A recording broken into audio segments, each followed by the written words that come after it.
सभी को जय मसीह की। आप सभी का स्वागत है मेरे YouTube चैनल पर। यदि आप मेरे चैनल पर नए हैं तो इस चैनल को सब्सक्राइब कर लें और बेल आइकन को भी दबाएं ताकि हमारा लेटेस्ट वीडियो सबसे पहले आपको पहुंचे। आज का विषय है मनुष्य का स्वभाव। बाइबल में दो प्रकार के स्वभाव है, एक अच्छा स्वभाव, दूसरा बुरा स्वभाव। और बाइबल में अगर आज हम ध्यान से उन स्वभावों को देखेंगे जिनके कारण परमेश्वर से मनुष्य दूर हो गया। एक स्वभाव आपको परमेश्वर से जोड़ता है, एक स्वभाव आपको परमेश्वर से दूर करता है। आदम के स्वभाव ने परमेश्वर से उसको दूर कर दिया, लेकिन यीशु के स्वभाव ने आज मनुष्य को परमेश्वर से मिला दिया। आपका स्वभाव कैसा है? आज हम बाइबल से कुछ स्वभावों को देखेंगे जिनको हमारे जीवन में हमें बदलना चाहिए। यदि आज जो स्वभाव के बारे में हम इस वीडियो में बात करेंगे वो स्वभाव आपके जीवन में है तो आज आप प्रार्थना करें और उन स्वभावों को आप बदलें। बाइबल में अच्छे स्वभाव भी हैं, जैसे पौलुस का स्वभाव। पौलुस को अध्याय 16 में मारा गया और उसे कैद में डाल दिया गया, और उस दर्द में, उस दुख में, जबकि उसकी कोई गलती नहीं थी, उसने परमेश्वर को कोसा नहीं बल्कि परमेश्वर की आराधना की। और उसके इस स्वभाव ने उस स्थान में बड़ा भूकंप लाया, और उस भूकंप ने उसके ही नहीं बल्कि सभी कैदियों के बंधन खोल दिए।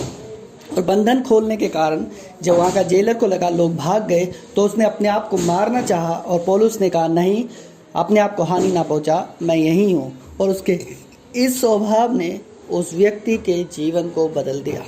अगर आप आयुब अध्याय 1 का 21 से 25 तक पढ़ते हैं और आयुब अध्याय 2 का 10 पढ़ते हैं, वहाँ पर भी एक स्वभाव के बारे में बताया गया है। आयुब की सब कुछ खत्म हो गया, धन संपत्ति, इवन तो उसके बच्चे तक खत्म हो गए। एक नहीं, उसके 10 बच्चे खत्म हो गए। उसके बाद भी उसने क्या कहा पता है? उसने कहा परमेश्वर ने दिया, परमेश्वर ने लिया, उसके नाम को धन्य करो। और उसने कहा जिसके हाथ से हम सुख लेते हैं क्या उसके हाथ से दुख ना ले। ये स्वभाव ने क्या क्या बता, मैं बताना चाहता हूँ आपके स्वभाव में बहुत सामर्थ्य है। इस स्वभाव ने उसको दुगना आशीष किया, उसके बच्चे दुगने बच्चे हुए, उसकी धन संपत्ति दुगनी हो गई। और बाइबल बताती है, बाइबल दो स्वभावों के बारे में बात करती है। पहला वो कहती है कि तुम स्वभाव से आदम की संतान हो। दूसरा वो कहती है कि तुम्हारा स्वभाव यीशु मसीह जैसा हो। मैं पूछना चाहता हूँ कैसा है आपका स्वभाव, कैसा है हमारा स्वभाव? आज हम बाइबल से कुछ ऐसे स्वभावों को देखेंगे जिनको हमारे जीवन में हमें बदलना चाहिए। यदि हमारे जीवन में ऐसे स्वभाव हैं तो हमें उन स्वभावों को हटाना चाहिए ताकि हम परमेश्वर से मेल कर पाएँ, ताकि हम मनुष्य से मेल कर पाएँ। आज हम 5 स्वभावों को देखेंगे। पहला स्वभाव है झूठ बोलना। यदि आप नीति वचन अध्याय 6 का 16, 17 और जकरिया अध्याय 8 का 17 पढ़ते हो तो वहाँ पर परमेश्वर ने एक स्वभाव के बारे में बताया है जिससे परमेश्वर नफरत करता है। नीति वचन में परमेश्वर कहता है, परमेश्वर 6 नहीं वरन 7 बातों से वो क्रोधित होता है, उनमें से एक बात झूठ है। और बाइबल में लोगों ने वही किया, लोगों ने झूठ बोला। अगर आप उत्पत्ति अध्याय 3 का 2 से 3 पढ़ते हो, वहाँ पर हवा जब शैतान से, इब्लिस से, जो सांप के रूप में उसके पास आया, उसने पूछा कि क्या परमेश्वर ने तुम्हें फल खाने के लिए मना किया है? तो हवा ने कहा नहीं नहीं, खाने के लिए नहीं बल्कि छूने के लिए भी मना किया है। जबकि बाइबल में अध्याय 2 उत्पत्ति 16, 17 अगर आप पढ़ते हो तो वहाँ पर परमेश्वर ने सिर्फ खाने की बात कही, छूने की बात नहीं कही। और हवा ने छूने की बात कही, हवा ने झूठ बोला।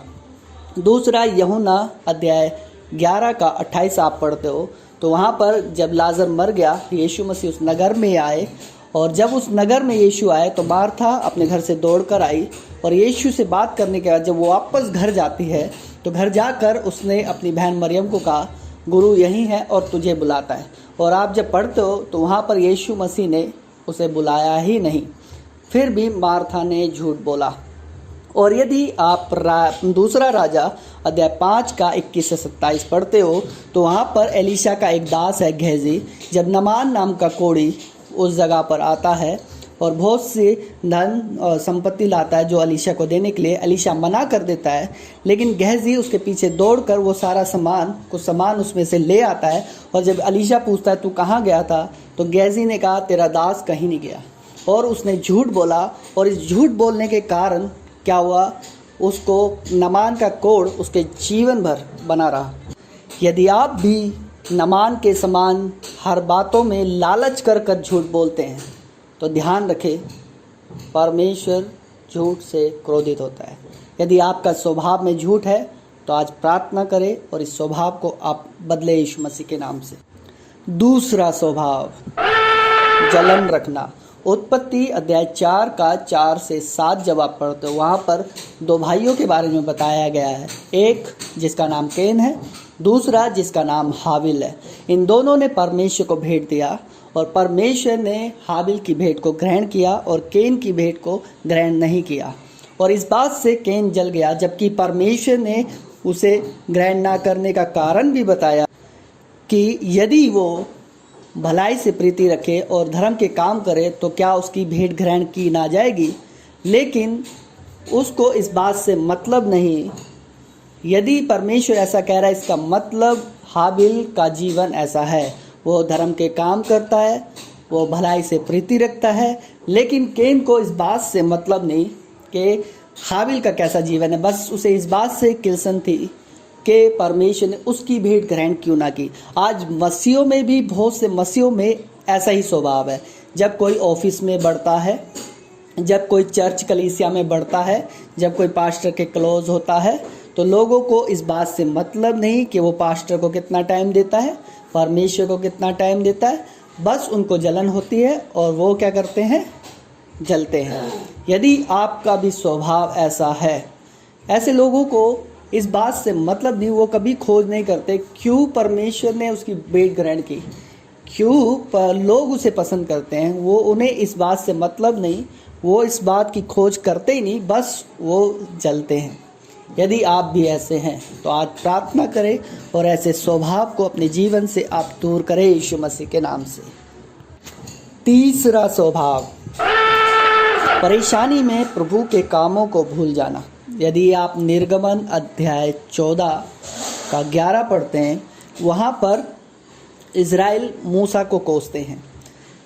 जब वो लाल समुंदर के पास आ गए और जब उन्होंने देखा लाल समुंदर पार करना मुश्किल है, तब वो कुड़कुड़ाने और कोसने लगे और भूल गए, वो छोटी सी परेशानी को देखकर वो भूल गए कि परमेश्वर ने कैसे उन्हें मिस्र से निकाला। वो उन 10 विपत्तियों को भूल गए जो परमेश्वर ने उनके कारण मिस्र पे डाली। पहलौठों का मरना, स्वर्ग से आग का बरसना, वो सब कुछ भूल गए एक छोटी सी परेशानी को देखकर। आज बहुत से मसीह भी ऐसे हैं, जब तक उनके जीवन में अच्छा चलता है वो सही रहते हैं, लेकिन छोटी सी परेशानी आने पर वो परमेश्वर के कामों को भूल जाते हैं और परमेश्वर से दूर हो जाते हैं। और यदि आप इसी अध्याय में आगे हेडिंग पढ़ेंगे तो वहाँ लिखा हुआ है मरियम का गीत, और उसके आगे आप पढ़ेंगे तो उसमें लिखा हुआ है मूसा का गीत।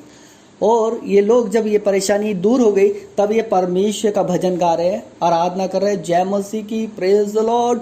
आज बहुत से मसीहों का भी यही स्वभाव है। जब परमेश्वर इनके जीवन में बड़े काम करता है, ये बड़ी बड़ी गवाहियाँ देते हैं, बड़ी बड़ी आराधनाएं करते हैं, मुझे परमेश्वर के लिए गाना गाना है, सब कुछ करते हैं। आज बहुत से मसीहों का यही स्वभाव हो गया। अगर चिन्ह चमत्कार होते हैं तो परमेश्वर है। ऐसे लोग, अगर कोई भी चमत्कार करेगा, इनके लिए वही परमेश्वर है। ऐसा स्वभाव हमारा कभी ना हो यीशु मसीह के नाम से। मैं आपको बताना चाहता हूँ, परमेश्वर इसलिए परमेश्वर नहीं कि वो बड़े काम करता है, परमेश्वर वो है इसलिए बड़े काम करता है। चौथा स्वभाव, अपने पद पर घमंड करना। आज बहुत से मसीहों का भी स्वभाव ऐसा ही है। अगर आप दूसरा राजा अध्याय 5 का 9 से 11 पढ़ेंगे, यहाँ पर नामान नाम का एक कोढ़ी है जो एक देश का सेनापति है। वहाँ उस देश की एक लड़की नामान को बताती है, यदि तो उस नगर में होता तो वहाँ के भविष्यवक्ता तुझे चंगा कर देते। और जब उसने ऐसा सुना तो वो उस नगर को गया, और उस नगर में जब वो जा रहा था, वहाँ पर एक दास है एलीशा। उसके गेट के पास पहुँचते ही एलीशा अपने दास को भेजता है और कहता है, जाके उससे कहे शिलो के कुंड में डुबकी मार ले तो वो चंगा हो जाएगा। मुझे बताओ वो क्या चाहता था?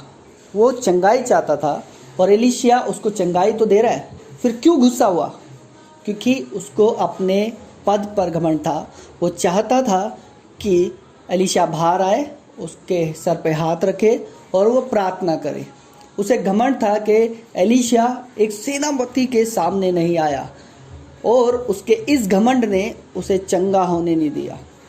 वो चंगा नहीं हो पाता यदि उसके पास एक अच्छा सैनिक ना होता, वो उसको अच्छी सलाह ना देता, तो उसका ये घमंड उसे कभी चंगा नहीं होने देता।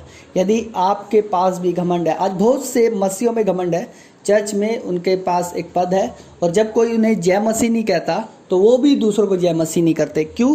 क्योंकि वो सोचते हैं कि मैं उससे पहले हूँ, मैं चर्च में पास्टर के साथ हूँ, और मुझे जय मसीह नहीं कहा तो मैं क्यों जय मसीह कहूँ। मैं बताना चाहता हूँ, यदि आप परेशानी में हैं, आपका घमंड उस परेशानी से आपको आज़ाद नहीं होने देगा। यदि आप बीमारी में हैं और आप में घमंड है, आपका घमंड आपको बीमारी से चंगाई पाने नहीं देगा।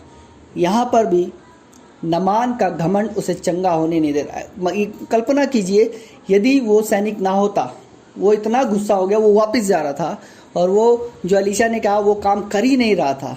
सोचिए, अगर वो नहीं करता तो जीवन भर चंगा नहीं हो पाता। पता है, घमंड आपको आपकी परेशानियों से आज़ाद होने नहीं देता। घमंड आपको आपकी बीमारियों से आज़ाद नहीं होने देता। यदि आप में भी घमंड है तो आज ही प्रार्थना करें और इस घमंड को अपने जीवन से आप दूर करें यीशु मसीह के नाम से।